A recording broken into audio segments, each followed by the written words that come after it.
추미애 법무부 장관이 오늘 국회 법사위에 출석을 했습니다. 단연 신천지 압수수색이 화두가 됐는데요. 오늘 추 장관의 목소리부터 먼저 들어보겠습니다. 검사세요? 검찰총장이세요? 법무부 장관이 검찰에 이거 압수수색해라, 저거 압수수색해라 이런 전례를 만든 것은 굉장히 나쁜 것이다.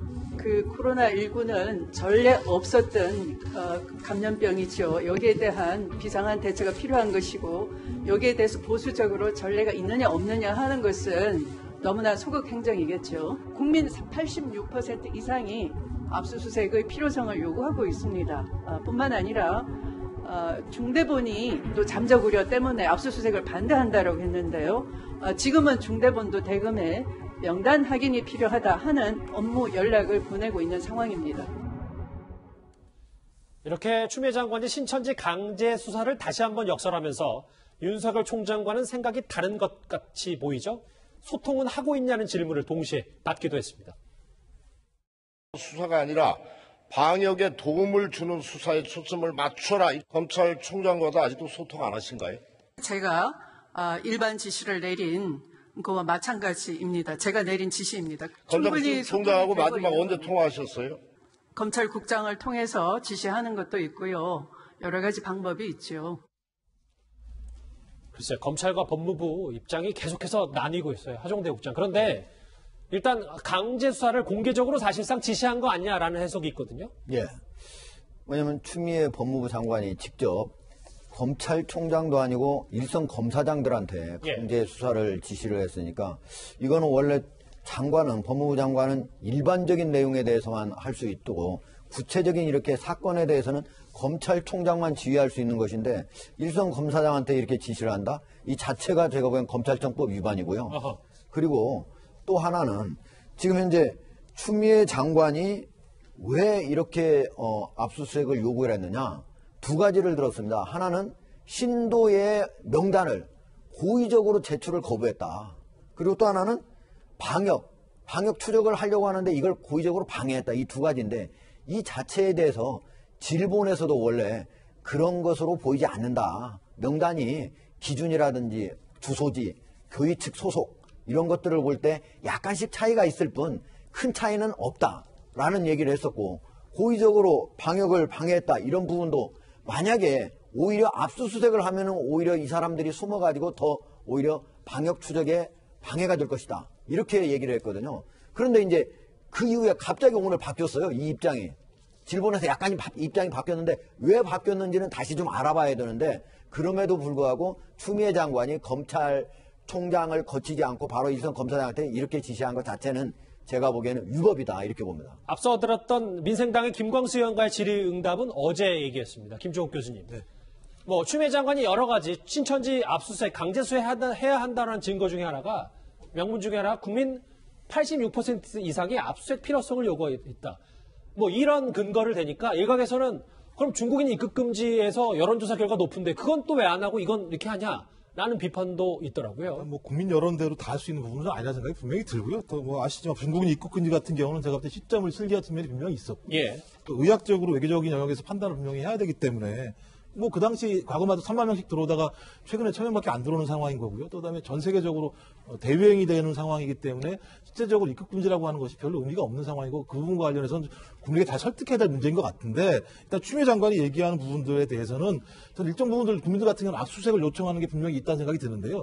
그 이유 중에 하나는 뭐냐면 저는 저렇게 추미애 장관식으로 강압적으로 하는 것은 좀 문제가 있다고 생각하지만 당장 우한 지역의 신천지 교육시설을 2018년 6월 달에 폐쇄했다고 얘기를 했었는데도 불구하고 작년까지 있었다는 얘기가 분명히 있었기 때문에 그런 차이가 발생했을 때 그런 차이에서 바이러스가 전파될 수 있는 부분이 분명히 있기 때문에 저는 검찰이 나름대로 좀 추미애 장관이 말한 것처럼 압수수색이라는 강압적 수사가 아닌 방식이라도 제가 좀 차근차근 좀 면밀하게 추적을 해서 좀 이런 도움을 주는 건 제가 볼 때는 좀 의미가 있다는 생각을 하게 됩니다. 약간은 입장이 다르시네요. 알겠습니다.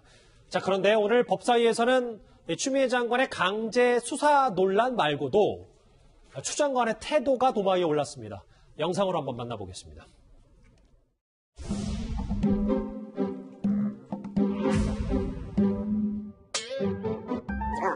개별 사건에 대해 법원이 성명을 듣고 판단하도록 수정이 됐죠. 그러면 지금 반대하지 않죠. 법무부는 어떤 생각이십니까? 죄송합니다. 제가 잠깐 딴 생각을 했습니다. 딴 생각하면 안 되죠. 죄송합니다.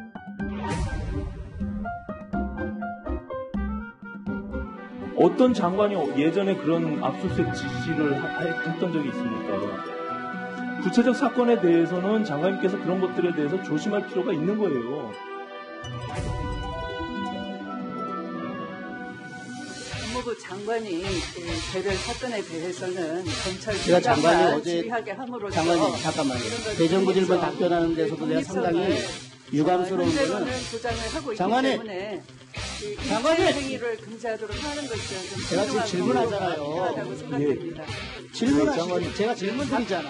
답변을 끊어버리면 아니, 그게 저도 아니고. 어디까지 답변했는지 저의 그 말씀이 오해가 생기기 때문에 예, 장관님, 일단 문장은 시작했으면 끝날 수 있도록 저는 저희 장관이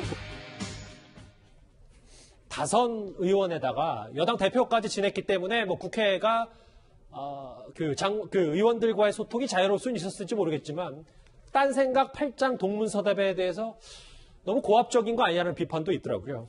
국회에 대한 기본적으로 존중하는 모습은 뭐 아니었다는 거는 뭐 저 화면을 보신 시청자분들은 뭐 다 그렇게 생각하실 것 같고, 오히려 그 야당 특히 국회의원들에 대해서 굉장히 그 불만이 많고, 심지어는 뭐 이렇게 팔짱 끼고 이렇게 듣고 하는 모습 보면 일부러 좀 무시하려고 그런 모습을 보이는 그 생각까지 드는데, 국무위원으로서는 굉장히 좀 오만한 모습이라고 비판하지 않을 수 없겠습니다. 예. 법무부 장관으로 부임한 이후에 그 검찰 관련한 뭐 인사, 정책 뭐 의욕적으로 추진을 하려고 했습니다만 검찰과의 생각도 다르고 야당에서도 강력하게 비판하고 여론의 평가도 뭐 그렇게 아주 호의적이진 않으니까 그런 거에 대한 불만이 그 국회에서 나타났는지는 모르겠지만 저런 오만한 모습을 보이면은 뭐 지금 여당에도 또 정부에도 뭐 도움은 안 되겠죠. 장혜철 변호사님, 그래서 그런지 여당 의원들도 추미애 장관의 태도를 오늘 좀 지적했습니까? 네, 특히 이제 송기현 의원 같은 경우가 추미애 장관을 향해서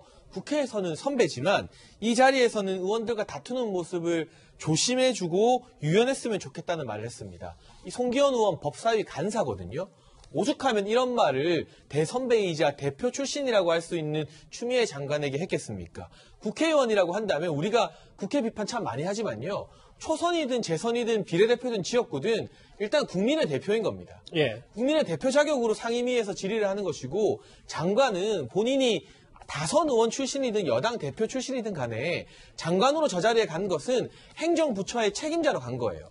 그렇다면 국민의 대표들에게 견제와 비판을 받는 게 당연하고 겸허한 자세로 설명을 해야 될 의무가 있는 것인데 여전히 5선 의원의 여당 대표 출신이라고 자신을 생각하는 것이 아닌가. 저는 이런 장면들 볼 때마다 현역 국회의원들 장관 갈 때 왜 국회의원 자리 반납 안 하는지 모르겠어요. 비례대표 의원들 같은 경우는 반납하잖아요. 지역구 의원들은 반납 안 하거든요. 그런 부분도 이 추미애 장관의 이런 오만한 자세를 만들어내는 근본적 제도적 원인이 아닌가 싶기도 합니다. 오늘 뭐 신천지 강제 수사 논란에 이어서 태도 논란까지 불거진 추미애 장관 얘기를 해봤습니다.